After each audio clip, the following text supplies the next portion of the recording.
Boa tarde. Eu sei que eu não preciso me apresentar, mas eu vou falar meu nome de novo. Meu nome é Neilton, porque eu estou vendo algumas carinhas diferentes. Meu nome é Neilton, eu faço parte do Ministério Pescadores de Homens e sou casado, membro da paróquia, aliás, já ia falando a paróquia antiga, ó. A gente acaba nunca esquecendo a paróquia que a gente habitava, né? Só tem 4 meses que eu estou em Bela Vista. Eu sou membro da paróquia Nossa Senhora da Piedade, onde lá participo do grupo de oração Nossa Senhora da Luz, toda quinta-feira às 19 horas. E nós vamos falar sobre o carisma da fé. Diz o próprio Senhor: se credes, verás a glória de Deus. Então, anota aí, quais são os itens? Primeiro, conceito de fé. Conceito de fé. Segundo, fé teologal ou doutrinal. Fé teologal ou doutrinal. Fé, primeiro o conceito de fé. Depois, o conceito, fé teologal ou fé doutrinal. Teologal ou doutrinal. Depois, fé virtude. Fé virtude. Logo após, o dom da fé carismática ou fé expectante. Esse é o terceiro. O quarto. Dom carismático da fé ou fé expectante. Depois, o dom da fé na palavra de Deus. O dom da fé na palavra de Deus. E por último, o exercício do dom carismático da fé. Todo mundo acompanhou? O exercício do dom da fé carismática, ou carismático, como você quiser. O cristão pode ter ousadia em sua vida, sabendo que é uma pessoa de fé. Pode reivindicar a fé necessária para qualquer situação. Que bênção é poder ter a certeza de que a fé é um dom derramado. Pega comigo, Hebreus capítulo 11. Hebreus, livro de Hebreus, capítulo 11.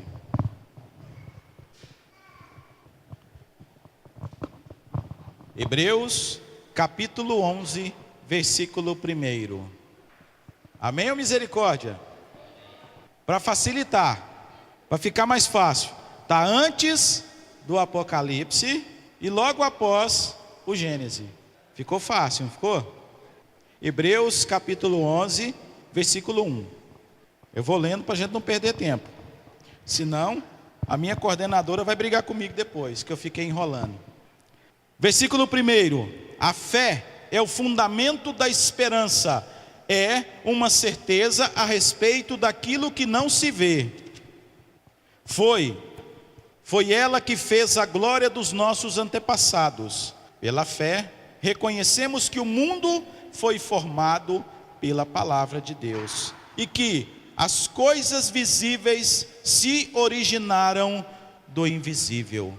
Palavra do Senhor.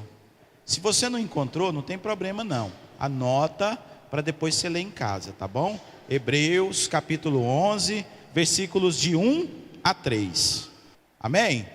Muito bem, conceito de fé. O Hebreus, ou seja, o livro de Hebreus já nos dá claramente o que é o conceito de fé, não é? Fé é o fundamento de quê? De uma esperança.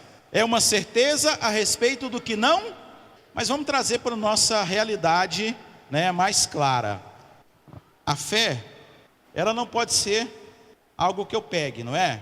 Algo que seja um objeto que eu segure. Não, isso aqui é a minha fé. Igual o microfone. Não é igual o microfone que eu seguro. Não, isso aqui é a minha fé, que de vez em quando eu vou lá, pego ela, coloco como uma camisa, uso, depois eu pego ela, guardo no guarda-roupa, lá no cabide, e uso quando for preciso novamente. Não, a fé é um fundamento de uma esperança. Mas esperança em quê? O que é esperança? Esperança é realmente acreditar, não é?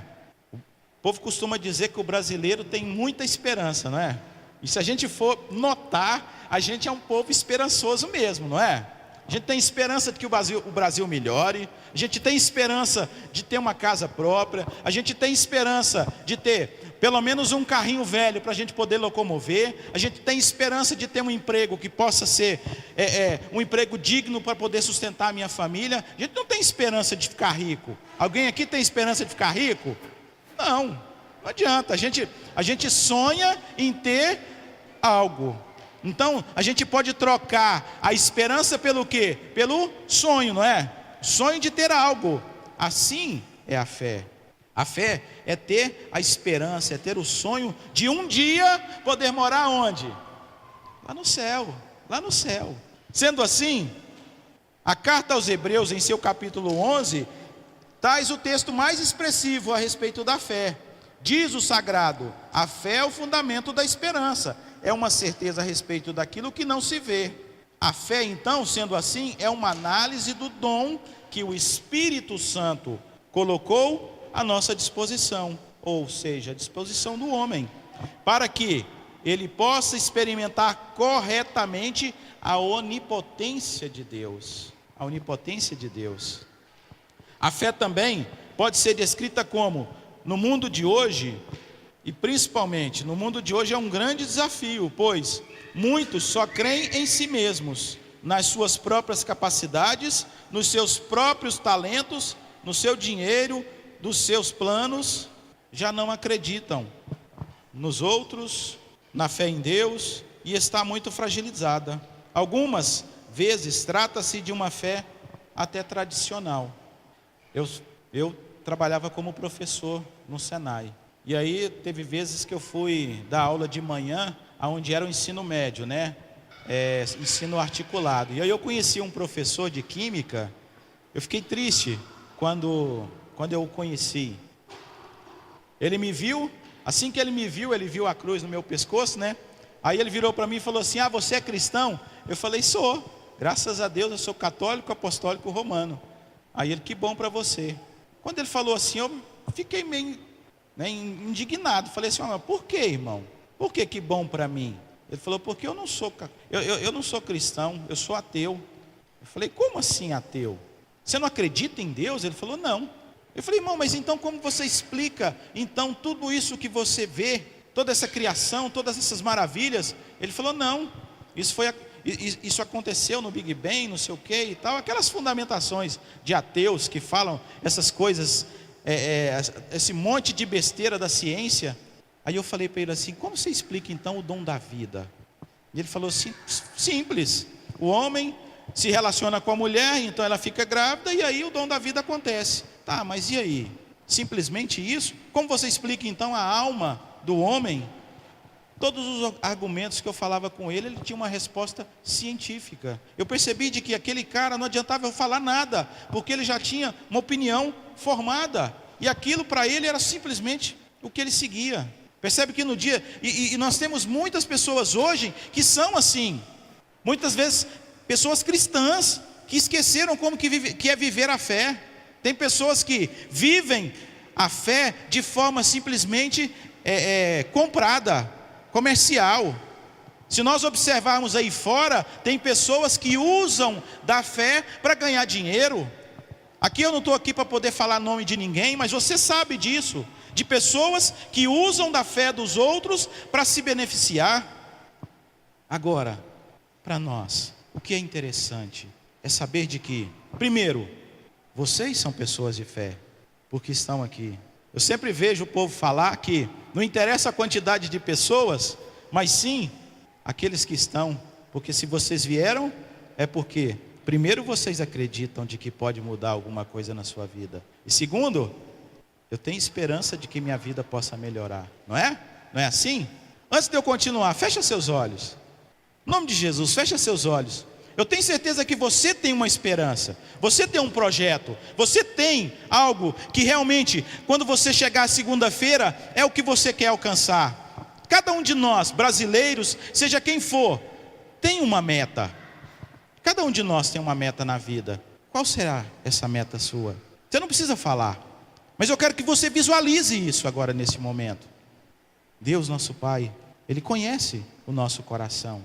Ele sabe daquilo que realmente nós necessitamos e aquilo que nós buscamos. Pode olhar para cá. Há 20 anos atrás, quando eu fui batizado no Espírito, eu trabalhava numa empresa que eu ganhava muito bem, muito bem. Só que era uma empresa que ela estava me atrapalhando, seguir na minha carreira como missionário. Meu chamado foi desde o início da minha caminhada. Hoje cedo eu conversava com a minha esposa, porque o meu chamado, ele foi desde o início da minha caminhada, porque eu perdi o sono, e aí eu fui meditando, fui conversando com o Senhor, e meditando, e aí rezando, né? E aí o Senhor foi me lembrando, eu conversava com o Senhor, realmente assim, sobre o meu dom, sobre o meu chamado. E aí Ele me fez me lembrar de quando eu comecei na minha caminhada. Quando eu comecei na minha caminhada, a Bíblia que eu tinha foi ganhada. Minha esposa, quando nós fizemos o seminário de vida no Espírito, ela me deu a minha primeira Bíblia. A Bíblia na qual eu usei durante 15 anos. 15 anos. 15 não, até mais, nem lembro, que essa aqui eu acho que eu ganhei, tem só uns 4 anos. E aí, com ela é que eu anunciava. E aí, depois que eu fiz o seminário 5, atualmente não está tendo mais o seminário 5, mas o seminário 5, a gente começa a entrar na doutrina da igreja, a estudar sobre a doutrina. E aí, eu me apaixonei e comecei a estudar sobre a doutrina, fiz 1 ano de teologia pastoral, justamente para poder aprender mais sobre a doutrina da igreja. E aí, o padre que nos estava formando, ele falou assim: olha, a melhor Bíblia para poder estudar é a Bíblia de Jerusalém. Só que ela custava muito caro, muito caro. E aí, eu ficava falando com o Senhor: poxa, Senhor, eu preciso de uma Bíblia de Jerusalém, mas eu não tenho dinheiro para comprar. O Senhor me dá uma Bíblia dessa? E aí, certo dia, de repente, o meu cunhado, ele é daqueles que ele faz reciclagem. Ou seja, o povo chamava aí na rua aí daqueles caras que é catador de lixo, né? Não, o meu cunhado, ele é reciclador. Por quê? Porque ele é uma pessoa que trabalha. O povo antigamente marginalizava aquelas pessoas, não é? Marginalizava. Não, ele trabalha. Com isso que ele sustenta a família dele. E aí um dia ele encontrou uma Bíblia desse tamanho aqui, ó, desse tamanho, com algumas imagens e tal. E aí naquele momento que ele olhou aquela Bíblia, ele falou assim: nossa, eu vou dar para o meu cunhado. E aí ele chegou lá e falou: Neilton, eu trouxe essa Bíblia para você, você quer? Na hora que eu abri a Bíblia de Jerusalém, eu falei: Senhor, mas o Senhor é maravilhoso mesmo. E aí de repente, algum tempo atrás, a minha Bíblia estava mas tão velhinha, de tanto usar, de tanto ler, porque pregador não pode pegar a Bíblia para ler só no dia que vai pregar. Não, ele precisa, para pregar, você precisa conhecer, não é? Então você tem que ler. Todos os dias eu leio a palavra de Deus, todos os dias. E aí, minha Bíblia já estava arrancando folhas, ela já estava com as folhas arrancadas, rasgadas. E eu costumo, tudo que eu vou lendo, muitas vezes eu posso ler 20 vezes, mas aquele pedacinho que eu encontro, eu vou e marco. Ela já estava assim, já com as páginas bem ruins. Aí eu falei para a Ângela assim: amor, eu preciso comprar uma Bíblia, né? E aí uma catequizanda minha, que fazia tempo que eu não via de vez em quando na nossa paróquia lá, na Aparecida de Goiânia. Ela chegou em mim e falou assim: Neilton, eu estou querendo te dar um negócio, mas eu estou com vergonha. E eu ainda falei para a Ângela, falei assim: amor, como eu estou ficando com as vistas ruins, porque eu comecei a usar óculos de uns 3 anos para cá, 3, 4 anos para cá. Aí eu queria uma Bíblia, precisava de uma Bíblia grande. Aí eu peguei e falei assim: amor, eu vou ter que comprar uma Bíblia para mim. Vou ter que comprar uma Bíblia para mim, porque minha Bíblia está muito ruim. Já está difícil até para poder usar. Isso foi num dia de terça-feira. Eu conversei com ela. Quando foi no domingo, a menina falou comigo. Essa eu posso até falar o nome. É a Neide. Ela virou para mim e falou assim: Neilton, eu quero falar um negócio para você, mas eu não sei se... eu estou com vergonha de falar. Eu falei: pode falar, irmã. Ela falou: não, que eu queria te dar uma Bíblia.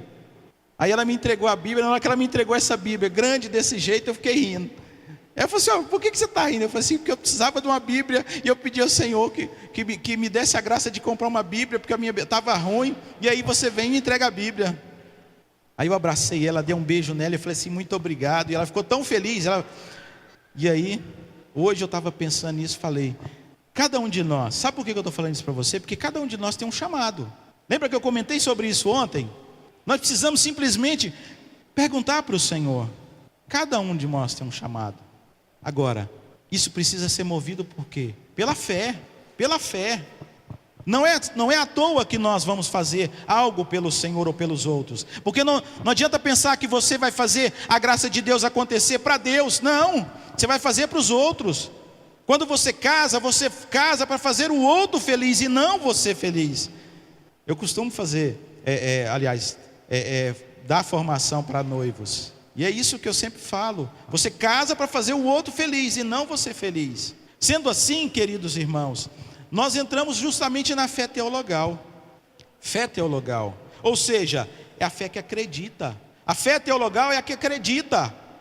Fé teologal é a fé que acredita.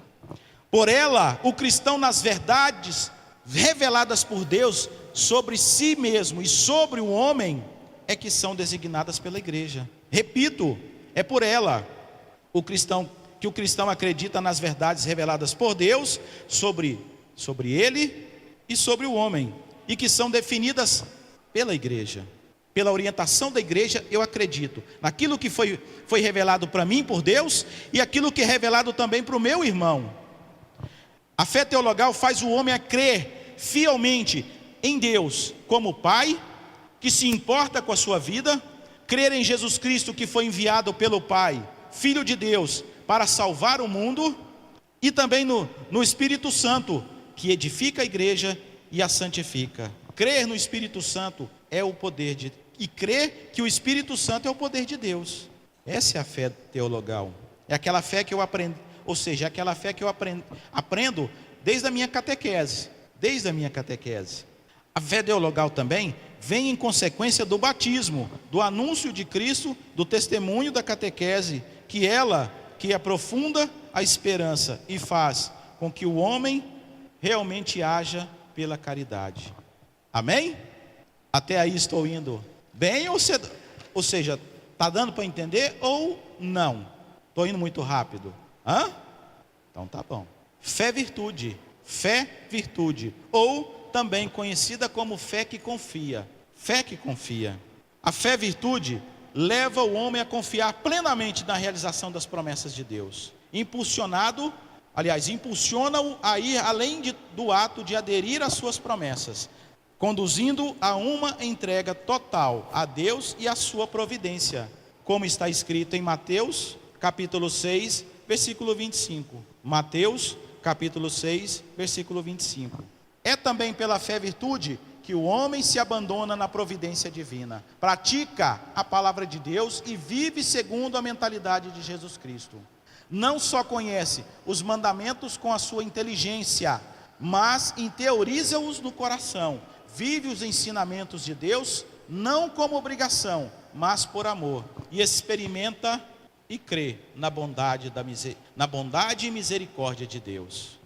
Por esta fé, o homem prova a si mesmo e ao mundo que a palavra de Deus não é uma utopia, uma história, algo que aconteceu, mas forte impulso interior, no qual adere à sua vontade, uma vez que a fé está gravada no mais profundo do seu coração.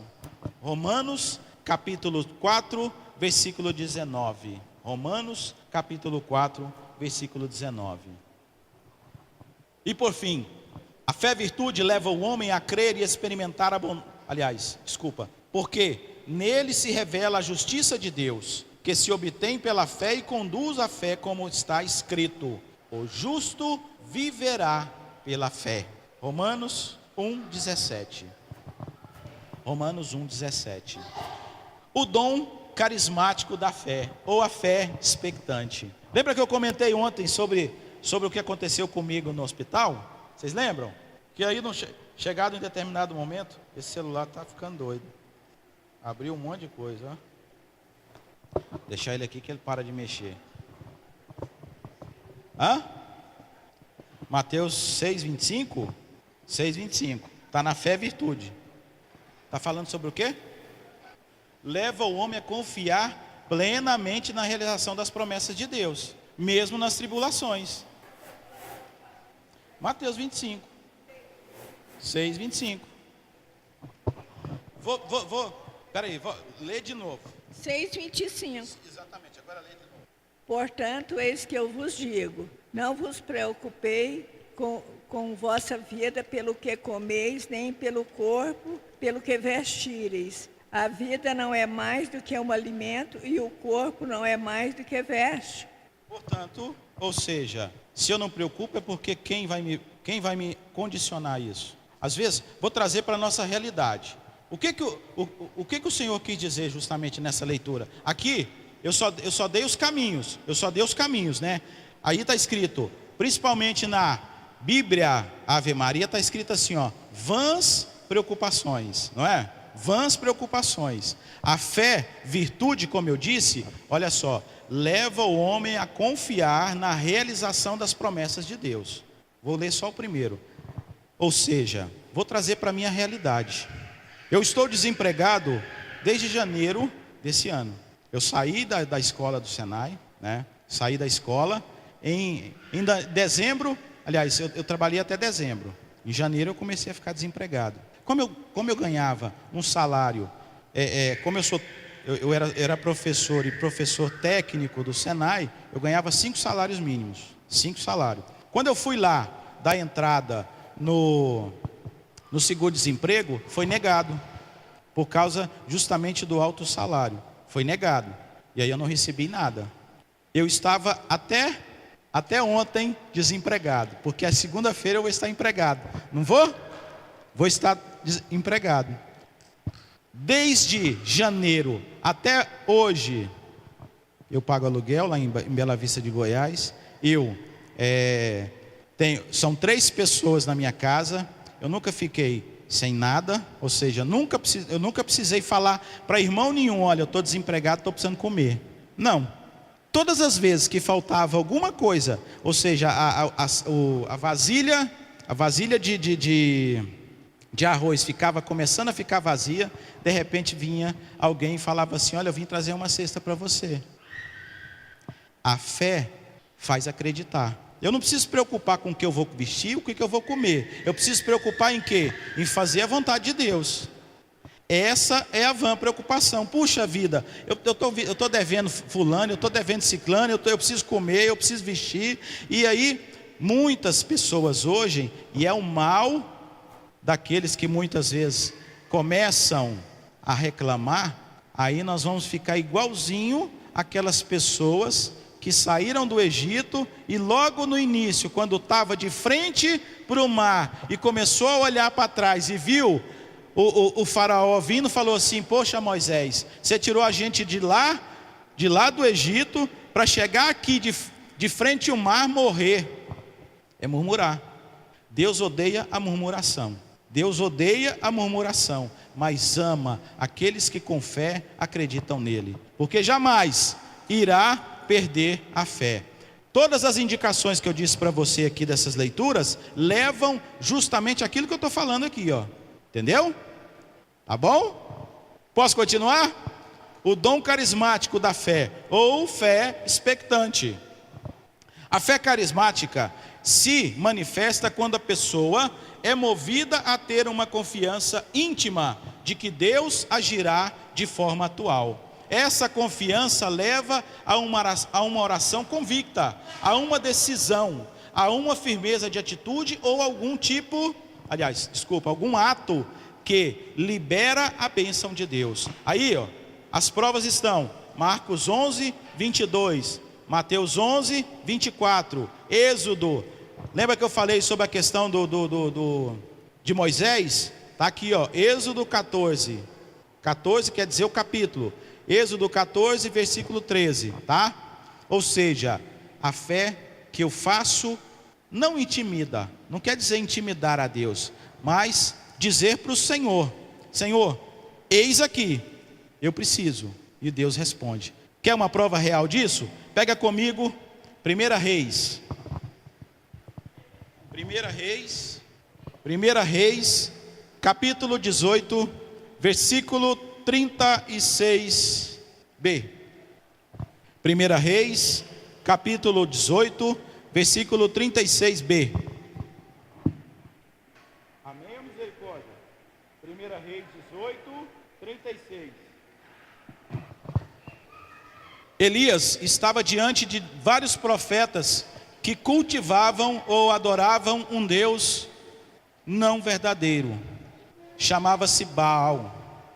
E aí, então, Elias chamou esses profetas, que eram 150 profetas deste Deus Baal, e disse assim: vamos fazer o seguinte, nós vamos lá em cima no monte, vocês vão colocar um holocausto, prepará-lo, colocar sobre as madeiras, e então farão a oração, e se o seu Deus acender o holocausto, eu o adorarei, eu o adorarei. E assim eles aceitaram. Os 150 profetas começaram a sua oração e passaram a noite inteira em oração, e nada aconteceu. No dia seguinte, e lá estavam presentes o rei, que também seguia esse Deus, e todos os profetas que estavam fazendo essa oração para esse Deus que era um ídolo. Elias então disse assim, pega lá uma talha de água e joga sobre o holocausto. O mesmo holocausto que eles estavam tentando acender com esse Deus. Ele fez uma cava em volta. Eles foram lá, pegaram a talha. Geralmente uma talha naquele tempo ela tinha 120 litros. 120 litros. Jogou sobre o holocausto. Ele pegou e falou assim: vai lá e pega mais uma e faz de novo. Se eu não me engano, acho que foram 4 vezes. Não, 3 vezes. 3 vezes. Ao ponto de todo o holocausto ficar extremamente molhado, encharcado. A cava que eles fizeram do lado cheia d'água. E aí então, pega comigo aí, versículo 36b, ou seja, segundo parágrafo. Vamos ler todo mundo junto aí, Senhor, bem forte. Senhor,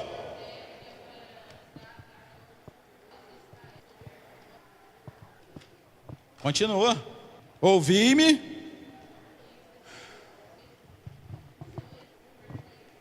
Pode parar, peraí. Vocês aí atrás escutaram alguma coisa? Esse holocausto aqui não ia queimar de jeito nenhum. Vamos ficar de pé, que aí de pé a gente consegue falar mais alto. A garganta abre. Isso é uma oração.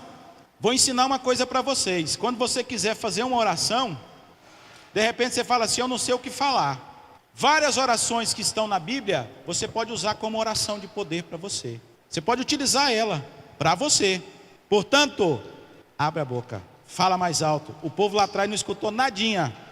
Vamos lá. Senhor, Deus de Abraão, saibam. Ouvi-me, Senhor.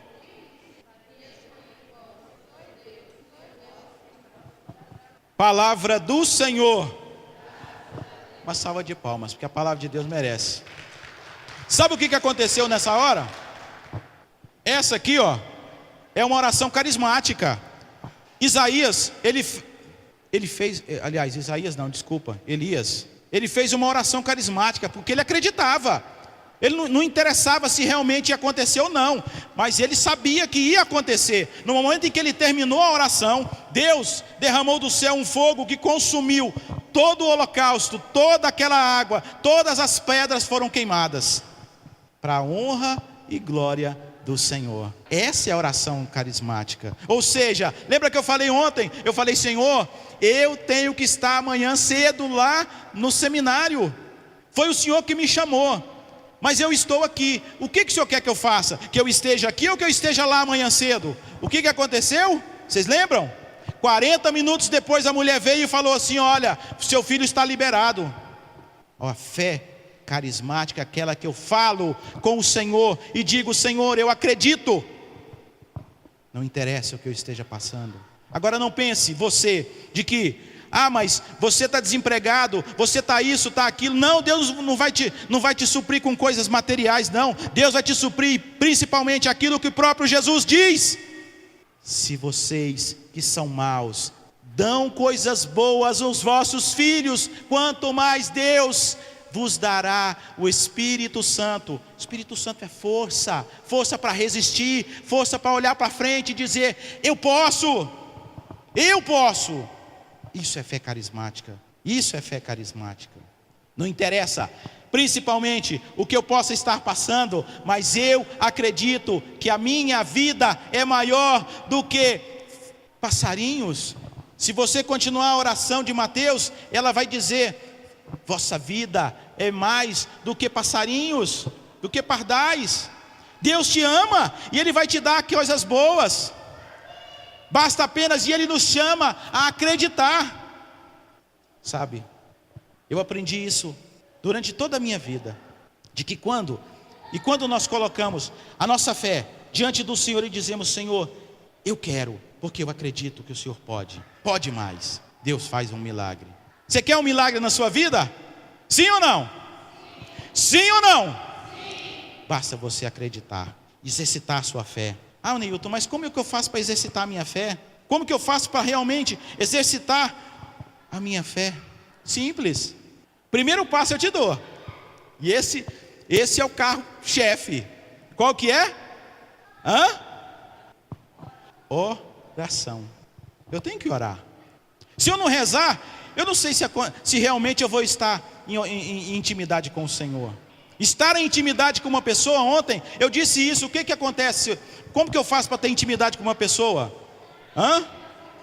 Eu tenho que conhecer. Para estar em intimidade com o Senhor, para chegar ao ponto em que o próprio Elias disse: Senhor, está aqui o holocausto, e Deus queimar não só aquele holocausto, não só aquele animal que estava lá, não só aquelas madeiras, mas até as pedras que estavam ali foram queimadas.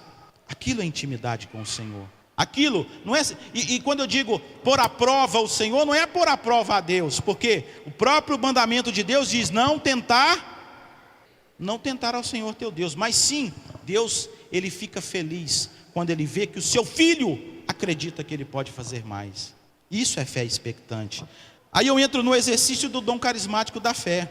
O dom carismático da fé consiste em sempre crer no incondicional, sempre no poder de Deus, e também crer e saber que Ele agirá aqui e agora para o bem do povo, curando e libertando e realizando milagres que levem à edificação do reino de Deus. Aquilo que eu disse: se credes, Marta sabia que Deus podia fazer algo, porque Jesus era o Filho de Deus, era o Deus verdadeiramente Deus, e ela sabia que, porque ela, quando viu Jesus e chegou próximo dele, falou assim: Senhor, se o Senhor não estivesse aqui, meu irmão não teria morrido.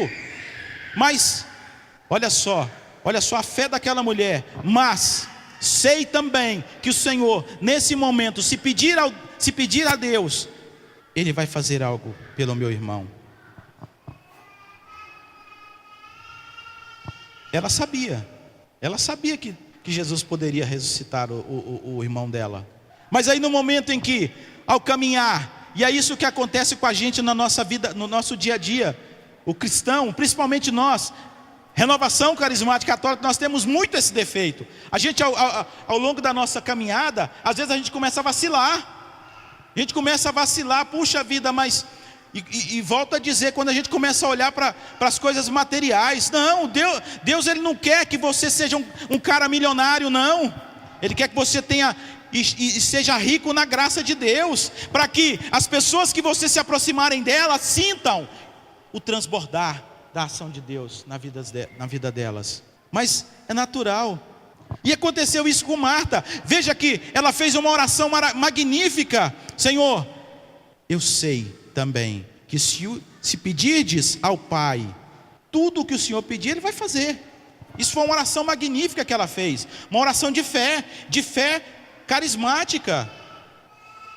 Mas ao longo, até chegar, percebe que eles não estavam lá no sepulcro, não, eles tiveram que sair da casa de Marta e ir até o cemitério. Às vezes a gente não presta atenção na palavra de Deus, não é? Eu me lembro que o formador que eu tinha sobre Bíblia, o padre Flávio, ele falava o seguinte, que a palavra de Deus a gente tem que ler ela, e aí desconstruir aquilo ali tudinho que está lá dentro, sabe assim, arrancar tudo aquilo, se colocar lá dentro e começar a colocar os pedacinhos. Aquele caminho que Jesus trilhou com Marta era o caminho do cristão. É a nossa caminhada. Que ao longo daquele caminho ela ficou pensando: poxa, mas meu irmão está morto, meu irmão morreu, não tem mais jeito. A morte, todo mundo diz isso, não é? Para a morte não tem mais jeito, não é? A própria palavra de Deus fala. 1 Samuel fala isso.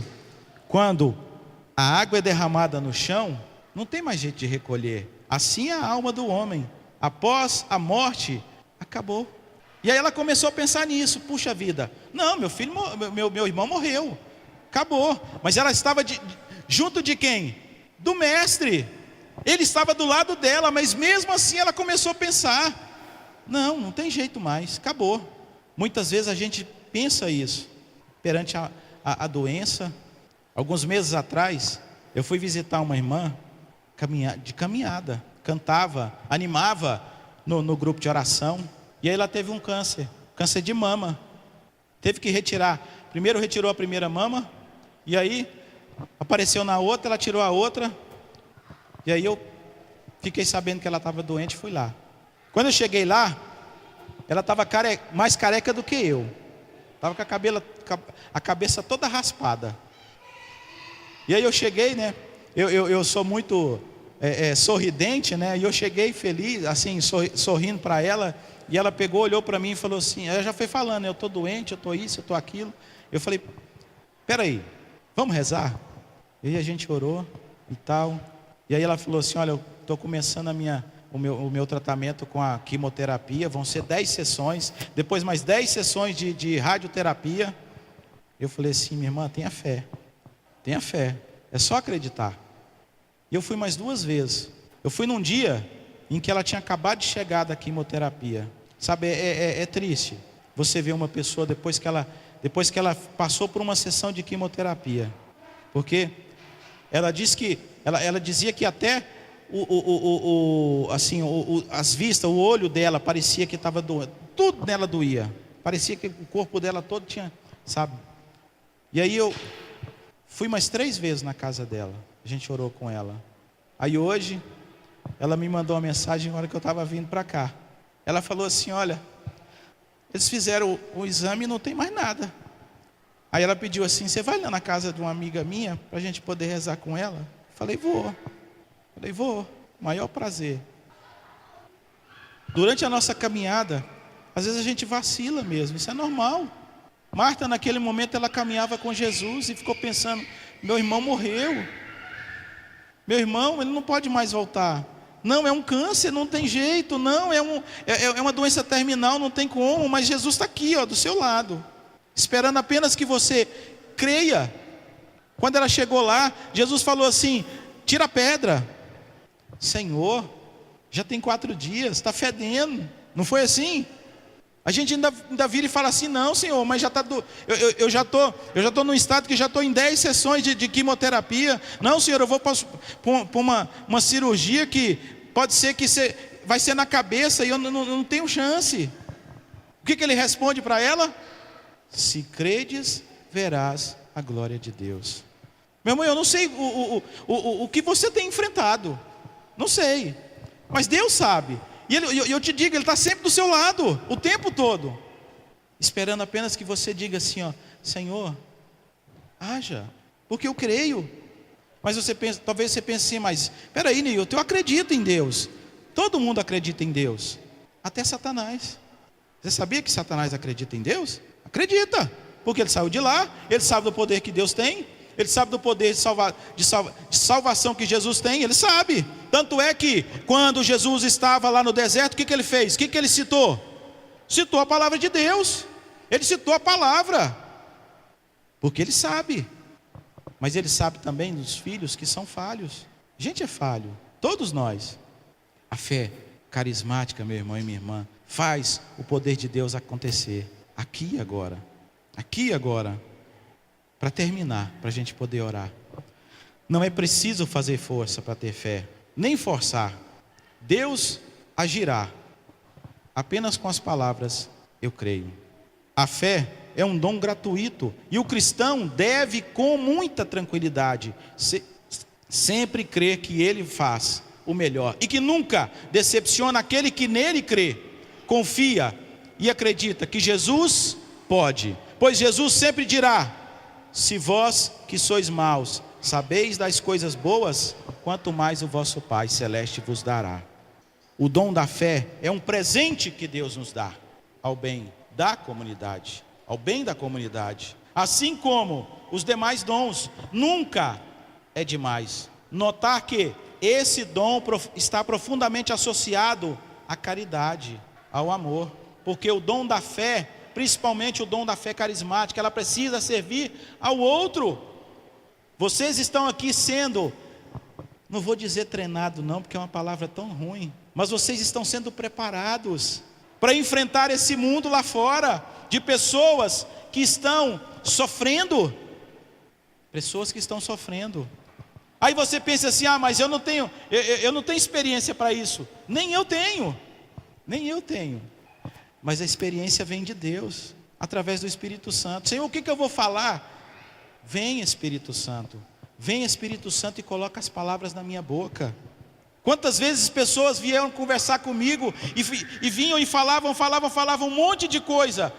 E eu ficava orando, pedindo: Senhor, me dá a palavra correta para poder falar para essa pessoa.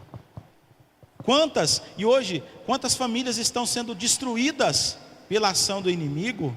Essa é a maior arma que o inimigo tem contra os filhos de Deus: destruir o casamento, o sonho de Deus. E aí, ele está capacitando você para isso, para lutar. Profetas da última hora. Ah, Neilton, mas eu não sei fazer nada. Sabe? Porque o Espírito Santo te capacita.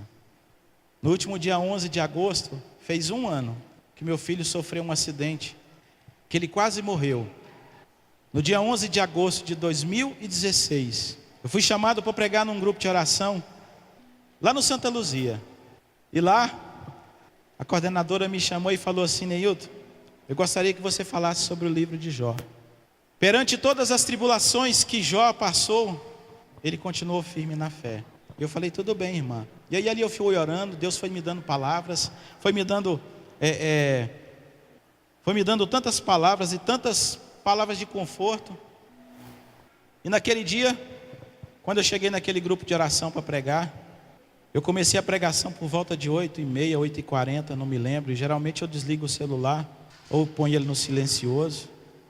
O telefone tocou várias vezes. Aliás, nesse dia eu tinha deixado o telefone desligado. Liguei ele na porta da igreja. E quando eu liguei, assim que eu liguei o telefone, ele tocou, era meu genro, marido da minha filha mais velha. E aí ele falou assim: você já estava indo embora? Eu falei assim: tô, por quê? Aconteceu alguma coisa? Ele falou: aconteceu, vem logo. E com a voz muito, sabe? Eu estava com a minha esposa, hoje ela queria ter vindo e não pôde vir, porque estava com meu filho. Ele dorme de manhã, é difícil de levantar ele da cama, porque ele toma remédios muito fortes. E aí ele dorme até 1h, muitas vezes 1h30 da tarde. Todas as vezes que eu vou pregar, ela vai comigo, ela é minha intercessora. E nesse dia ela estava comigo. Quando eu desliguei o telefone, eu estava na porta da igreja, eu só virei de novo, levantei os braços e falei: Senhor, muito obrigado, Senhor. Eu te louvo e te agradeço por essa situação, porque eu sei que o Senhor já está tomando conta. E aí entrei no carro e voltei. Naquele momento em que eu estava orando, era 9h10, por volta de 9h10, 9h20. Meu filho já estava na mesa de cirurgia. Ele tinha sofrido a 4ª parada cardíaca. Ele sofreu 2 paradas lá no local onde ele foi o acidente, e mais 2 na mesa de cirurgia. Quando eu cheguei no hospital, cheguei por volta de quase 10 horas. Tentei falar com os médicos, eles estavam com ele dentro da mesa de cirurgia. Ele saiu de lá 1h da manhã. Jamais vou esquecer da forma em que aquele médico falou para mim. Ele virou para mim e falou assim: olha, seu filho não tem chance de sobreviver. Eu fiquei impressionado. Ele disse bem assim: eu fiquei impressionado como ele resistiu à cirurgia.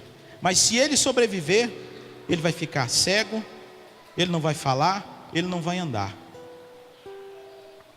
E aí naquele momento eu falei para ele assim: olha, doutor, eu tenho certeza que o meu filho vai ficar bom de novo. Porque no momento em que o senhor começou a cirurgia, Deus já estava tomando conta da vida dele e conduzindo as suas mãos. Ele fez uma cara assim meio estranha e falou, então reza. E foi embora. Com a maior frieza.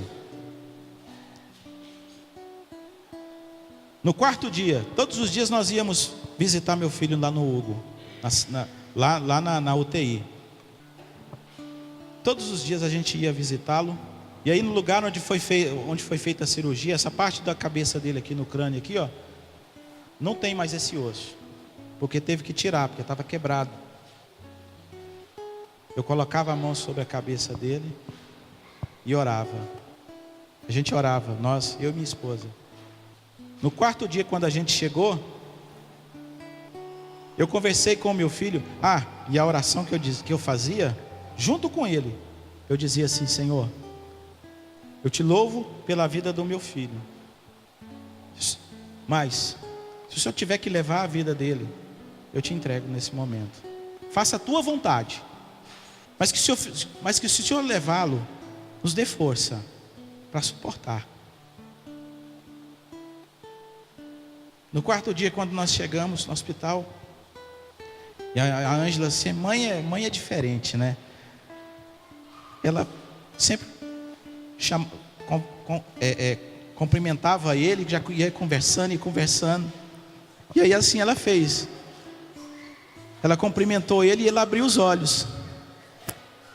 E aí ela assustou e falou, nossa, ele abriu o olho. Os médicos estavam lá, num local lá. Todo mundo levantou e veio correndo para ver. E aí o médico que estava lá de plantão, ele virou meu amigo, Dr. Pedro. Muitas vezes conversei com ele através justamente de quê? De fé. Eu tenho certeza, se aquele homem não era católico, hoje ele é. Ele virou e falou assim, tá vendo aquele homem ali? Eram 4 camas, mais 4 camas, um lado daqueles que ficavam com mais, ou seja, mais gravidade. E um outro lado assim, era mais 4 e 4 dos que eram menos gravidade. Aí ele mostrou um que estava no canto assim, um cara que tinha aproximadamente no máximo 30 anos. Ele falou, tem 3 meses que esse cara está aqui, nunca deu uma reação. E aí no 7º dia, quando nós visitamos o meu filho, a médica falou assim, olha, se ele não acordar até amanhã, ou seja, se ele não der reação, porque do 4º dia para frente eles diminuíram os remédios, né, para ele poder acordar. Aí ela falou, se ele não acordar, nós vamos ter que colocar aquele traqueostomia. Aí nós voltamos para casa. E aí naquele momento eu fui falando com o Senhor, Senhor, eu creio que o Senhor fez um milagre, ressuscitando a vida do meu filho. Mas eu quero que o Senhor faça mais, Senhor. Porque eu quero que o meu filho acorde, Senhor. Quando foi na noite daquele dia, ele retirou os tubos todos. Na manhã do 8º dia ele desceu para o quarto. Foram 27 dias no hospital. 27 dias. Ele ficou 20 dias no hospital. E aí, a médica falou, aliás, uma enfermeira falou assim, olha, se ele ficar muito tempo aqui é muito perigoso. Ele pode pegar uma infecção. Naquele dia que ela falou isso, eu desci lá na capela. Tem uma capela lá no Hugo. Não tem imagem, não tem nada. É uma capela ecumênica. Naquele momento eu fui para lá, porque eu sei que ali era a referência de que Deus estava presente naquele lugar. E ali eu falei, Senhor, eu não quero que meu filho fique aqui mais, porque eu sei que o Senhor já está curando ele. Então ele não precisa ficar aqui. E ele já estava caminhando. Ele estava muito magro, muito magro. Ele perdeu muito, sabe assim, porque ele estava só alimentando com líquido, essas coisas. No outro dia ele foi embora. Eu me lembro que o médico, todas as vezes que eu lembrava daquela imagem do médico falando que ele não ia caminhar, que ele não ia andar, que ele não ia enxergar, me lembro disso até hoje. Meu filho, ele caminha, ele faz tudo. A única coisa que ele ainda não está conseguindo é conversar. Ele fala palavras. Se ele tivesse vindo com a gente aqui, ó, as pessoas que ele conhece, ele ia cumprimentar. Por que eu estou dizendo isso para você? Porque Deus pode agir na sua vida. Cada um de nós aqui tem e sabe de um milagre que Deus realiza ou realizou na sua vida. O que eu quero que você carregue hoje como prova, meu irmão e minha irmã, é de que Deus pode agir através da sua fé. Da sua fé. Se você colocar diante do Senhor e acreditar: Senhor, eu estou colocando nas tuas mãos neste momento, porque eu sei que o Senhor pode agir, Ele vai fazer.